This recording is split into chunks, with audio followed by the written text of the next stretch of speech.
Та бүхний өдрийн мэндийг хүргэе. За 9 сарын хоньны орд 9 сарын төлөв байдлыг танилцуулъя.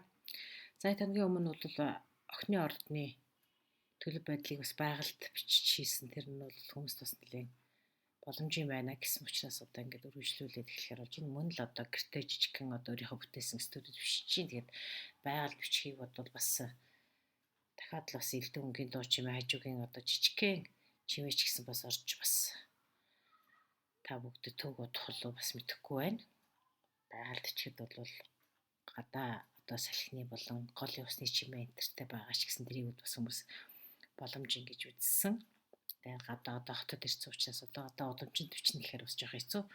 Тийм болохоор гэртээ одоо бас л нөгөө микрофоноо тавьж байгаа л нөгөө л одоо ичтгэрэ бичиж чинь тэгээд одоо хажуугийн дуу чимээ маш их ороод идэг учраас одоо бас хэцүү байвал хүлцэл өчьё гэж.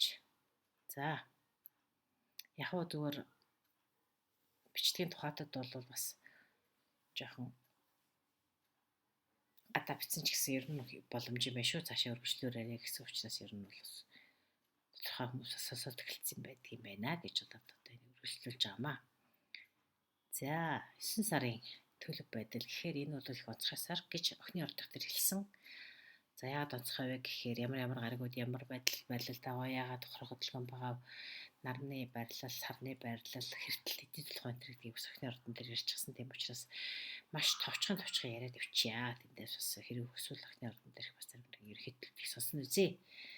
За нар сар эхлээд сар 9 сарын 7-нд хэртэн.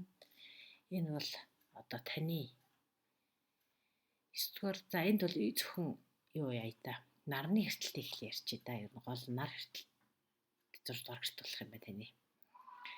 За энэ 4 дугаар гэхээр бол ажил төрөл таны өдөр тутмын хийдэг ажлыг илэрхийлдэг бас мөн эрүүл мэндтэй холбоотой асуудлыг хөнддөг. Тэгэхээр энд магадгүй бол таны одоо ажил төрөлтэй холбоотой болохоор таны ажлаас олох эсвэл хамтар ажилласад чи хүрээлэл өөрчлөгдөх, ажил мэргэжлийн чиг өөрөө бас өөрчлөгдөж бодгоо. Аль эсвэл зарим нь одоо дараах удирдлагууд өөрчлөгддөг ч юм уу. Гэх мэтээр 6 дугаар гэрт холбоотой ийм өөрчлөлт болно гэж байна. За гэхдээ энэ бол шууд одоо утгаараа таны ажил хөдөлмөрт хамаарахгүй байж болох юм. Гэхдээ энэ бол одоо жишээлбэл таны өдөр тутмын ажил гэхээр та магадгүй спорт клубт хамаардаг, фитнес клубт явдаг энэ төр байх юм бол тэр одоо клубуудынхаа одоо клубээс солидөг ч юм уу те альсвал өдөр тутмын зуршлууд чинь л ерөөхдөө өөрчлөгдөж байгаа гэдэг тэр ажил зуршлууд. Ингээд ойлгочих болох нэ. За эрүүл мэндийн хэм маягийг чинь бас өөрчлөгдөнө. Эрүүл мэндтэй холбоотой учраас ерөөдөө 6 дугаар эрүүл мэндэд хариуцдаг. Тэгэхээр эрүүл мэндийн дадал зуршил гэхээр та жишээлбэл одоо тань тамаатай эрүүл мэндтэй холбоотой ямар нэгэн асуудал шийдэл төрөгч эрүүл мэндийнхаа байдлаас шалтгаалаад одоо зарим нэгэн хязгаарлалтууд хийх. Хязгаарлалт гэхээр бол одоо тэр нь одоо магадгүй таны дуртай идэх хоолой солих ч юм уу те ямар нэгэн шалтгаанаас болоод өөрийгөө хязгаарлах. Тэр хязгаар тавьсан хязгаарынхаа дагуу одоо тэр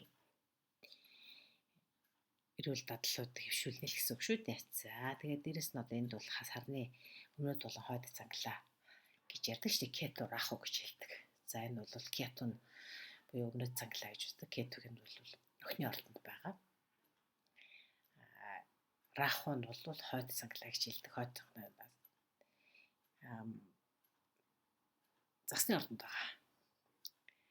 За энэ цангалаануудын нөлөөгөөр сарны одоо энэ хойд өмнөд цангалаа гэж энэ сар хэртэлтэд маань 7 сарын 9 сарын 7-нд болж байгаа учраас энэ сарны цангалаа бас тэнд тодорхой төлөвтэй гэж байгаа.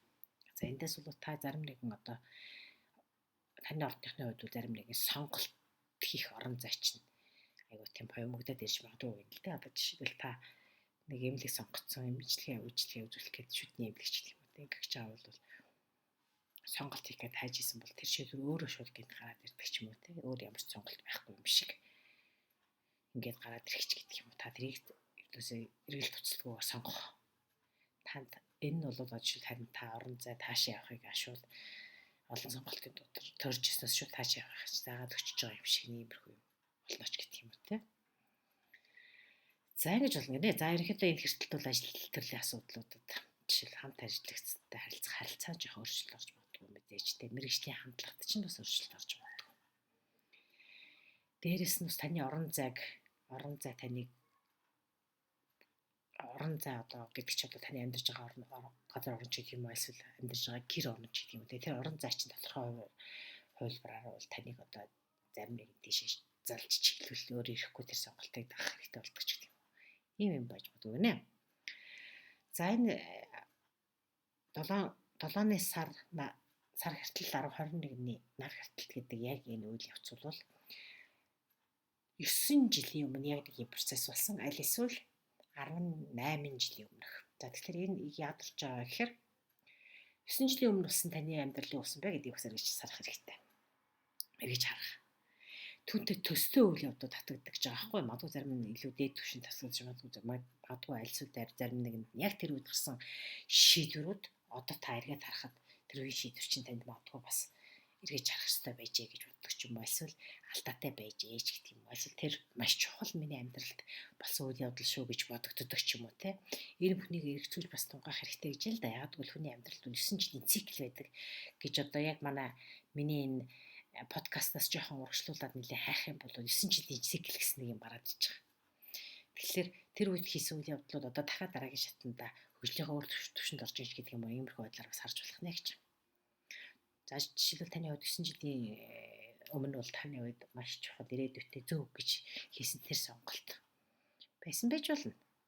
Гэтэл одоо эргээд харахад бас тэр эргэлзээтэй байсан ч юм санагдаж магадгүй гэнэ л дээ. Гэхдээ энэ бол зүгээр таны хувьд тэгж бодож байгаа бодол чинь бол бас зүгээр таны энэ бүхнээс та сургамж авч байгаа туршлага хурдлуулж байгаа л гэдээ ойлгочих болно гэж.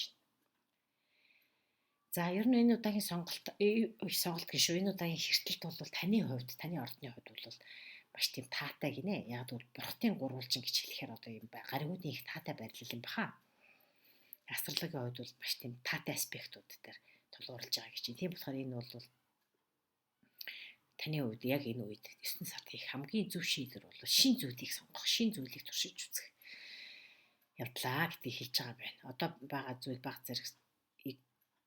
Одоо байгаа зарим нэгэн зүйлийг баг зэрэгээ сайжруулахад л болно гэж бодож байгаа бол тийм биш ээ. Та огт урдам нь хийж байгаагүй шин зүйлийг сонгох сайн гинэ.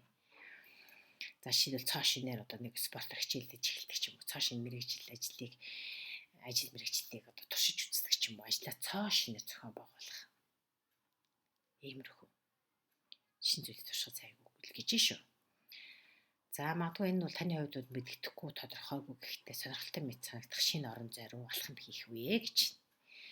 Яахан тодорхойгүй ирээдүй ямар байх нь гэдэг тодорхойгүй ч гэсэн та шууд алхам хийгээд эхлэх гэсэн үг л дээ. За мөн хэртэлтийн төлөвлөнд бол бид өмнө хийж исэн зүйлээ үргэлжлүүлэн хийвэл сайн гэж танд бодогдож магадгүй гэнэ л дээ. Хэртэлтийн төлөвлөгөөр өмнө хийж исэн л үргэлжлүүлэх нь сайн гэж. Гэвч тийм биш гинэ таны одоо онны ордны тухайд бол үндсээр нь өөрчлөх цааш тийм зүйлийг турших гэсэн байна. Шинэ шийдвэр гаргах, шинэ зам, шинэ зуршлуудыг бий болгох энэ шаардлагатай гэж байна л та. За ингэсэн цагт л бол таны шинэ амьдрал шинэ бүх юм чинь үүн дээр тулгуурлана гэж байна. За магадгүй та энэ үед бол за бид 6 дугаар гэртээ холбоотой болохоор та хэнийг үнийг ажилуулдаг, өөр ажил олгогч байх юм бол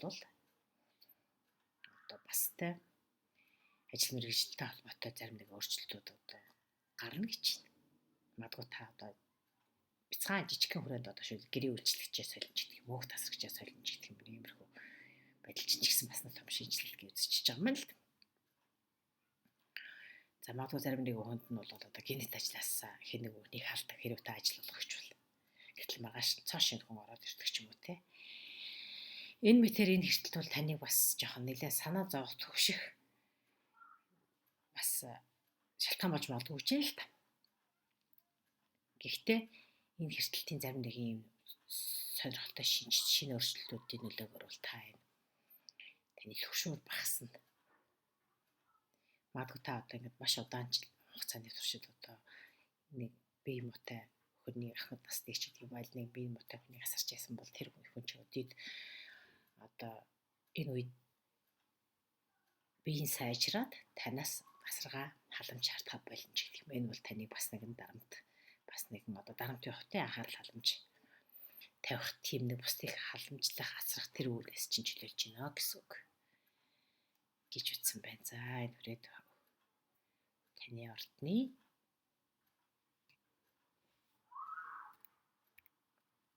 9 сарын дэх бодлыг өндөрлөө. За ингээд дараа уулзъя баяртай.